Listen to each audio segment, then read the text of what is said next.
If you've ever felt like you have things to say, you have things to name, you see realities that other people can't, you're sensitive, you're intuitive, and yet you hide all of that beneath a veneer of gentleness and non-judgmental acceptance, this one's for you.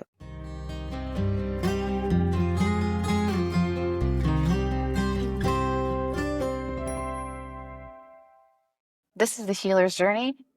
My name is Inge. I'm your host, and today we are talking all about the challenge of being a kind, open-hearted, healing presence in the world, but also holding sharp, life-changing insight. It's about the fear we have of our own power. So I don't know if this resonates for you, but this has been the biggest one for me. Very early on in my journey, I was doing a clairvoyant training, and we did some readings on each other about our past lives.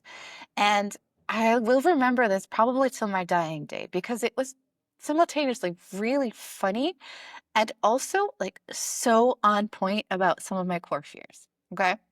So I am sitting across from this woman and she's tapping into my energy and she is doing a past life reading and she starts telling me things. She says, okay, I see you. You're like a Viking and you're coming off a ship and you're running. And I go, no, I can't see anymore. I don't want to see anymore.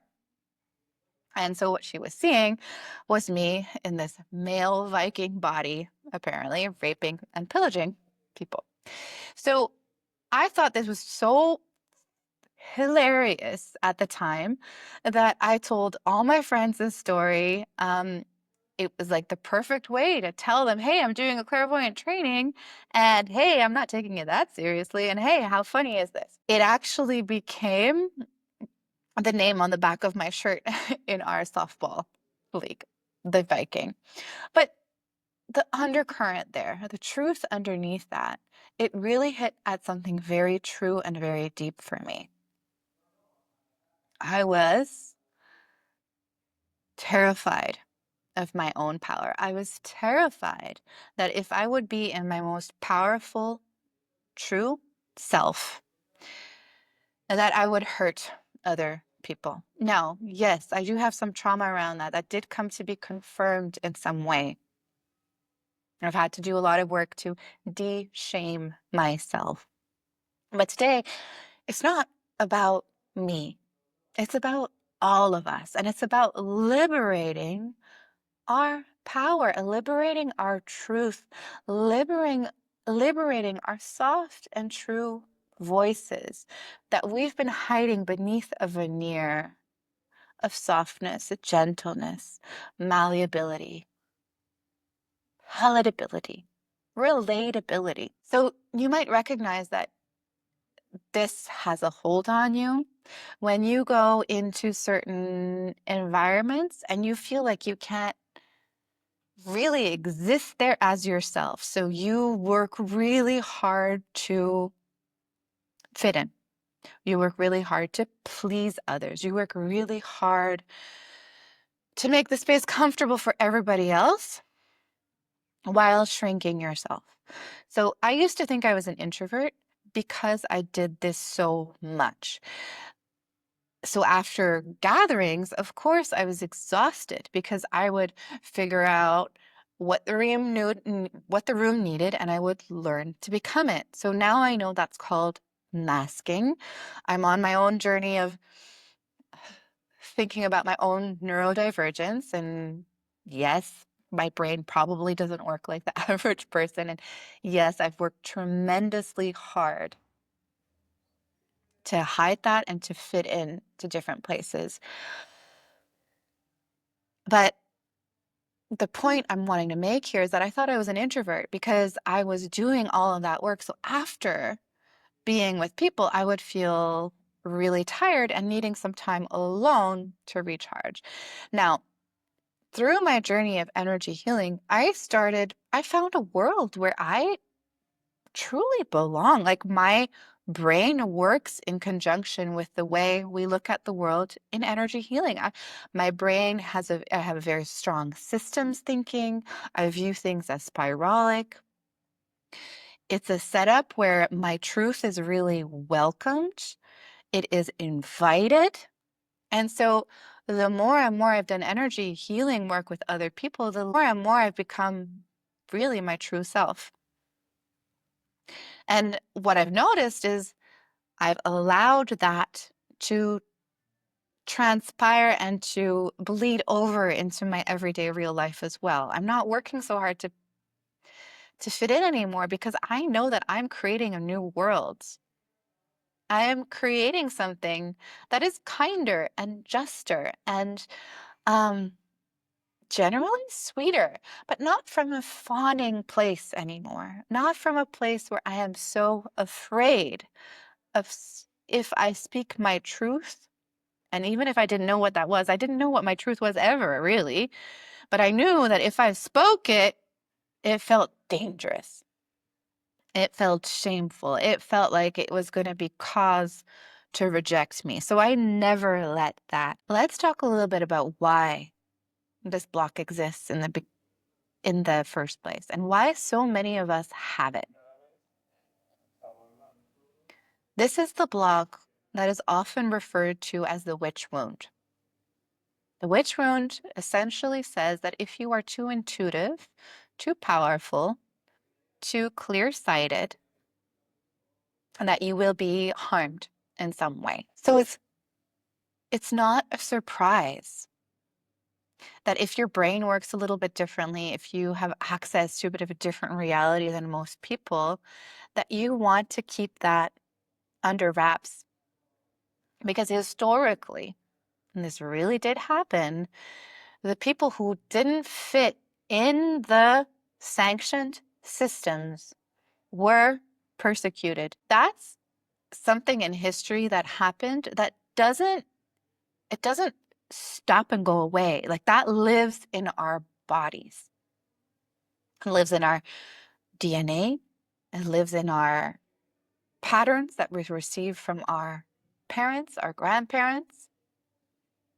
The world, that time was explicitly not safe for especially women to live their power in ways where it was not sanctioned. So a woman living without a husband, a woman living without children, a woman speaking truth to power, a woman with knowledge that would allow for a lot of power in their community, herbalism, midwifery, somebody, and it wasn't just women, the witch hunts, but somebody who had power in a way that didn't align with the structures and the ideas that were imposed at that time. They were systematically suppressed. And now, if we think that doesn't exist anymore today, we are sorely mistaken. You're hearing some intensity in my voice because we have felt this the whole time. We were afraid for a reason.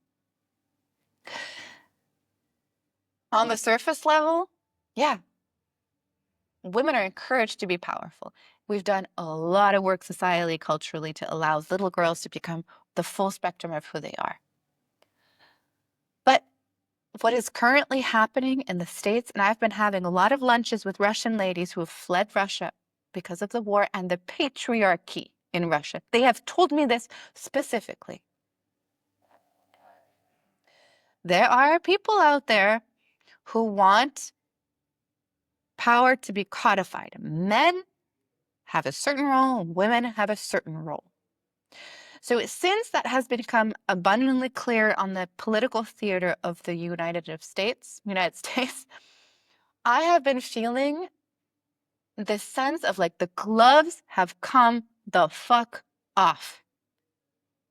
And it's clear now what we're up against. All of this was subterranean and could be felt and could be sensed. And so if you've had this block, you were right.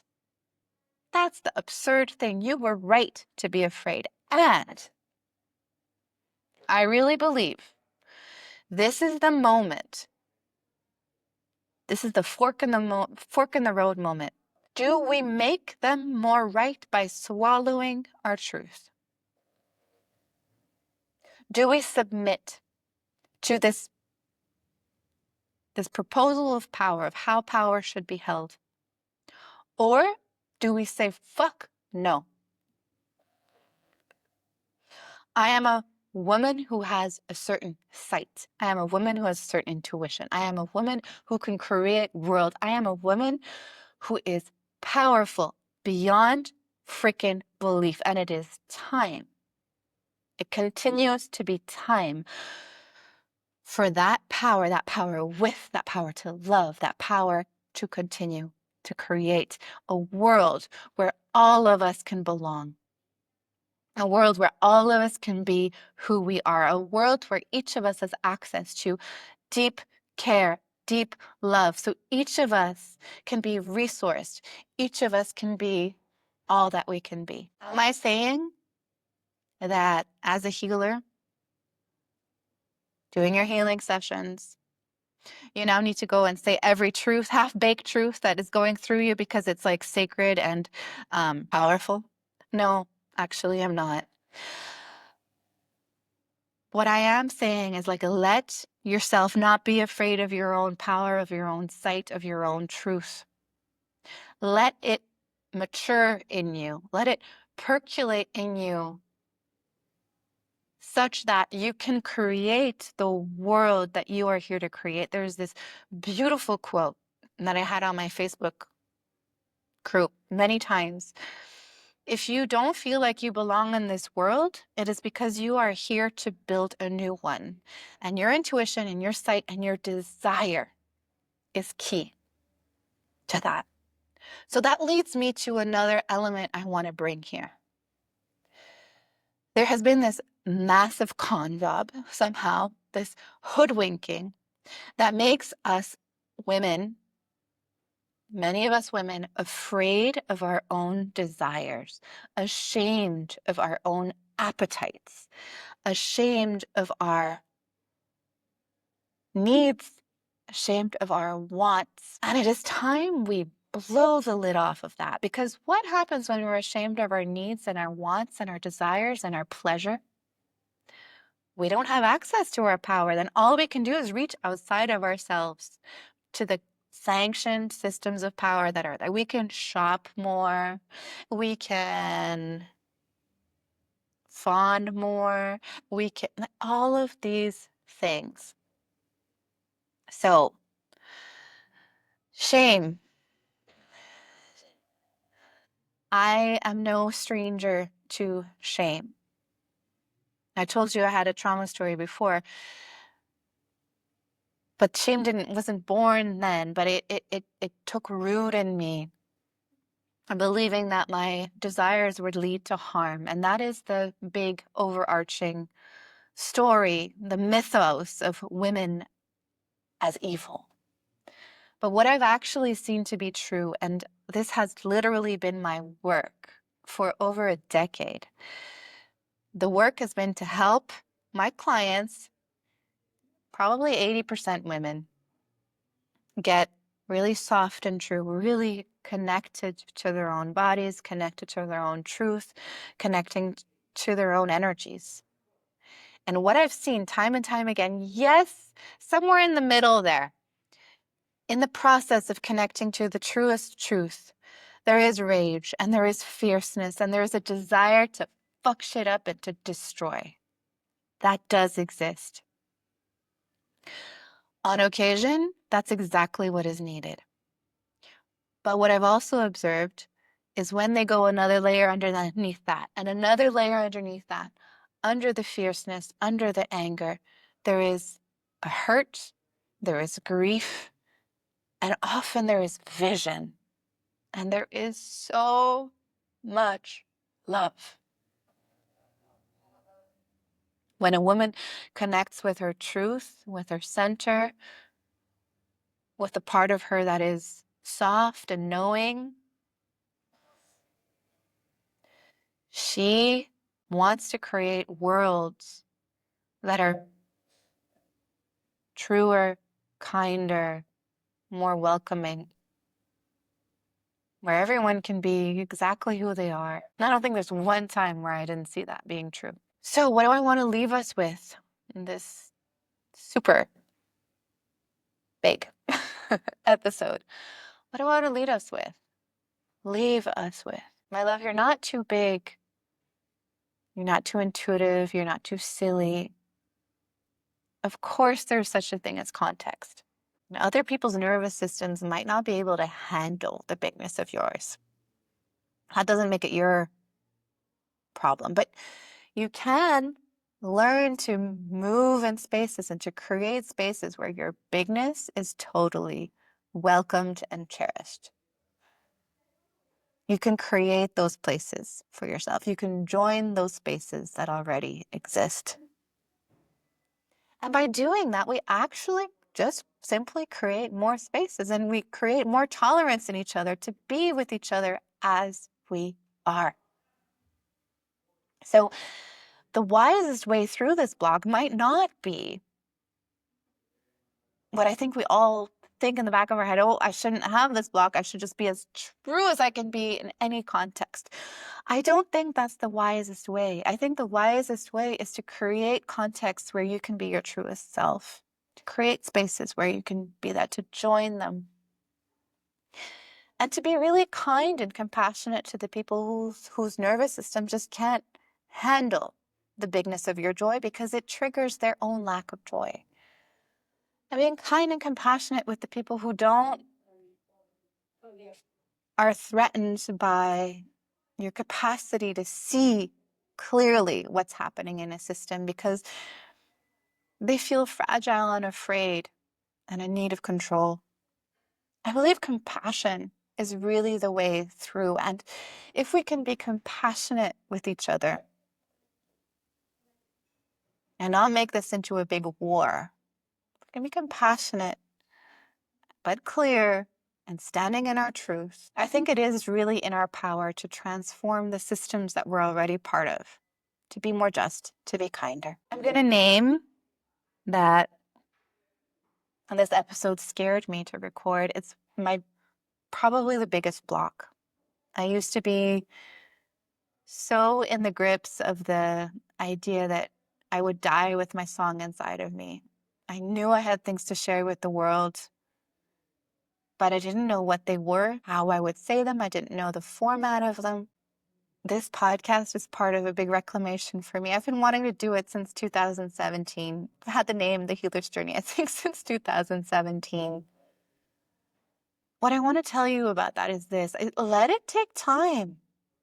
Let it take time. I think that's another wise feminine principle. Allow things to take the time they take. If you're meant to be a healer in this life, it's not like a 5-minute flash in the pan thing. It's a lifelong journey. So if you know you have things to say, if you have worlds to create, if you have systems to destroy, let it go at the pace your nervous system can actually handle. Take a deep breath.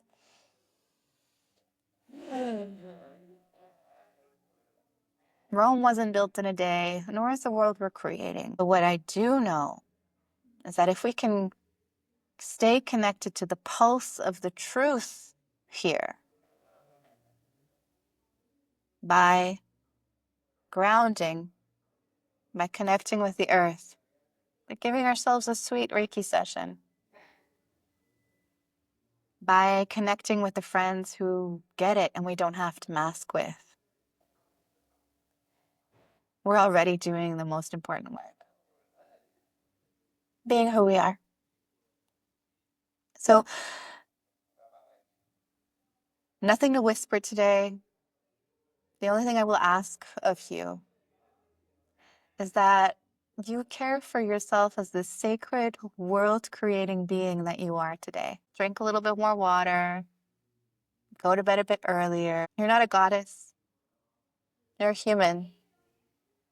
And that in itself is worth the world. Much love. This has been The Healer's Journey with Inge Brewer, and I'll catch you in the next episode.